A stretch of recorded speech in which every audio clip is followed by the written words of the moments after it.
இந்துக்கள் இஸ்லாமியர்கள் என்று நாம் பிரிந்து விடக்கூடாது. அப்படி பிரிக்கின்ற எண்ணம் இருக்கவே கூடாது. நம்முடைய மக்கள், நாம் ஒரு தாய் வீட்டு பிள்ளைகள், தமிழர்கள் என்கின்ற அந்த உணர்வு. அதனால்தான் எல்லா மேடைகளிலும் இந்துக்களையும் கிறிஸ்தவர்களையும் இஸ்லாமியர்களையும் ஒருங்கிணைத்து வைத்து நடத்துவோம். இந்த மேடை என்பது சமுதாய விழிப்புணர்வு கூட்டம். நம் கிறிஸ்தவர்களுக்கு முதல்ல விழிப்புணர்வு கொடுக்கணுங்கிறதுக்காண்டி உள்ள கூட்டம். என்ன நடந்துகிட்டு இருக்குங்கிறத வெளிப்படையாக சொல்ல வேண்டும் என்பதற்காக கூட்டப்பட்ட கூட்டம்.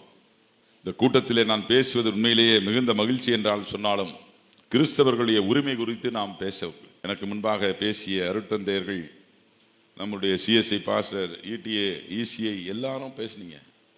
பரவாயில்ல, பல கருத்துக்களை நீங்களும் உள்வாங்கி கொண்டிருக்கிறீர்கள் என்பதை நான் மனதார நம்புகின்றேன்.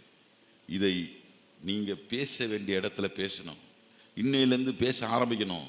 சிஸ்டர்ஸ் ஃபாதர்ஸ்லாம் பயப்படாதீங்க. எந்த பிரச்சனையாக இருந்தாலும் முதலாக நான் வந்துடுவேன், கவலைப்படாதண்ணா. கைத்தட்டுறதுக்காண்டி பேசல. இன்னைக்கு தேவை, அந்த தேவை. ஒவ்வொரு நாளும் படிங்க. இல்லையா, என் ஃபேஸ்புக்கை ஃபாலோ பண்ணுங்க. அட்லீஸ்ட்டு டெய்லி எழுதிட்டு இருக்கேன். அந்த டீட்டெயிலாம் பார்த்தீங்கன்னா ஒவ்வொன்றும் போட்டுட்ருக்கேன். என்னென்ன பிரச்சனைகள் நடந்து கொண்டு இருக்கிறது இந்த நாட்டிலேருந்து. முந்திலாம் வந்து அருட்சகர்கள் வராங்க, அருட்சகர் வராங்க, பாஸ்டர் வராங்கன்னா அங்கிருந்தே கை கொண்ட கூட்டம் இன்றைக்கு அப்படியே கொஞ்சம் கொஞ்சமாக மழுங்க ஆரம்பிக்குது. ஏன்? மக்கள் மத்தியில் விஷத்தை பரப்பி கொண்டிருக்கிறார்கள். இந்த விஷ சக்திகளை ஒடுக்க வேண்டிய பணியும் நம்மளுடைய பணி. எப்படி சமுதாயத்திலே பல்வேறு இழிவுகள் இருந்த சமயம், தீண்டாமை இருந்த சமயம், காலரா இருந்த சமயம், பல்வேறு சூழ்நிலைகளை எதிர்ப்பு பெண்கள் படிக்கக்கூடாது என்று இருந்த சமயத்தில் நம்முடைய மிஷினரிமார்கள், முன்னோர்கள் எப்படி சிரமப்பட்டு அதை இன்றைக்கு ஒரு ஆர்கனைசேஷனை, இவ்வளவு பெரிய ஆர்கனைசேஷனை உருவாக்கி கொடுத்திருக்கிறார்களோ, அதை பாதுகாக்க வேண்டிய பணி மிஷினரிமார்களாகிய உங்கள் ஒவ்வொருவருக்கும் உண்டு.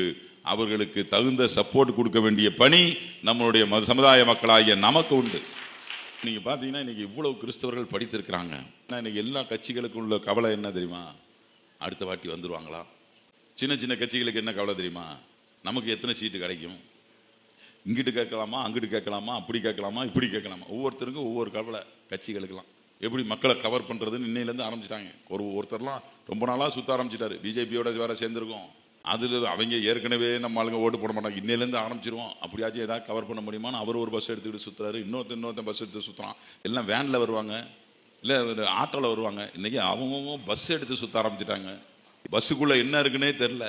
அது வேற பார்க்கணும். ஆளுக்கு ஒரு பஸ்ஸு. நம்மளும் ஒரு பஸ் எடுத்து சுற்றுவோம்னு நினைக்கிறேன். ஒவ்வொருத்தருக்கும் கவலை. அடுத்த வாட்டி வந்துடுவோமா, வரமாட்டோமா, வருவோமா, இப்படின்னு ஒவ்வொரு கவலை. நமக்கு என்ன கவலை? ஐயையோ இவன் வந்து விடக்கூடாதேன்னு ஒரு கவலை. இவங்க மட்டும் வந்து விடக்கூடாதுப்பான்னு கவலை.